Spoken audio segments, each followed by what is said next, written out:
MI versus GT versus RCB 1 over match.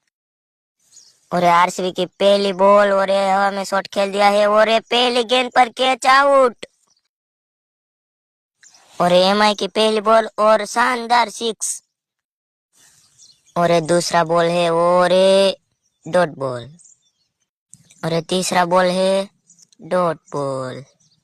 अब MI के ऊपर दबाव बढ़ता हुआ और ये चौथी गेंद वो भी डॉट बॉल। पांचवी गेंद डॉट। लास्ट बॉल भी डॉट।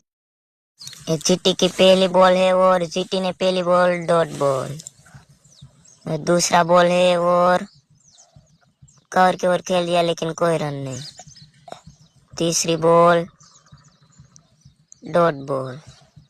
अभी चौथी बॉल है उस पर ये जीटी ने शानदार फोर मार दी है। ये पांचवी गेंद भी डॉट। अब जीटी को जीतने के लिए एक बॉल में 3 रन की जरूरत है और ये सामने की ओर खेल दिया और जीटी ने मैच जीत